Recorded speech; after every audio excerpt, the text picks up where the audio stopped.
کیا آپ جانتے ہیں کہ حرف با قرآن کریم کا ایک نہایت اہم حرف ہے، اور اگر اسے صحیح مخارج کے ساتھ نہ پڑھا جائے تو تلاوت متاثر ہو سکتی ہے۔ آئیے حرف با کو آسان انداز میں سیکھتے ہیں۔ حرف با عربی حروف تعجی کا دوسرا حرف ہے۔ یہ حروف قلقلہ میں بھی شامل ہے۔ حروف قلقلہ 5 ہیں: قاف، طا، با، جیم، دال، جن کا مجموعہ قطب جدن ہے۔ جب ان حروف پر سکون ہو تو ان کی آواز میں ہلکی سی کے والی گونج پیدا ہوتی ہے، جسے قلقلہ کہتے ہیں۔ مثال کے طور پر اب، اب، اب۔ اب اس کے اندر با ساکن ہے تو اس طرح اس میں قلقلہ کریں گے: اب، اب، اب۔ حرف با کا مخرج دونوں ہونٹ ہیں، دونوں ہونٹوں کی تری والا حصہ۔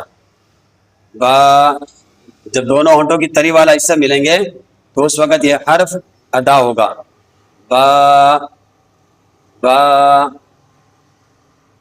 اس کو ادا کرنے کے لیے دونوں ہونٹ آپس میں ملتے ہیں، پھر ہلکے سے کھلتے ہیں اور آواز نکلتی ہے: با۔ اگر با پر زبر ہو تو اس کو با پڑھیں گے، اور اگر زیر ہو تو بی، اور اگر پیش ہو تو بو۔ حرف با کی بار بار مشق کریں، کیونکہ صحیح مخرج اور درست تلفظ قرآن کریم کو خوبصورت انداز میں پڑھنے کی بنیاد ہے۔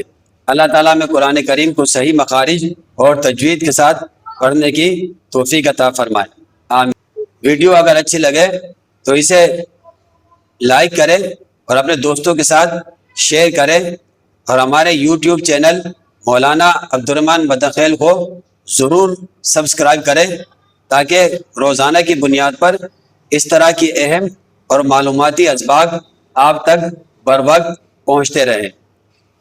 السلام علیکم ورحمۃ اللہ وبرکاتہ۔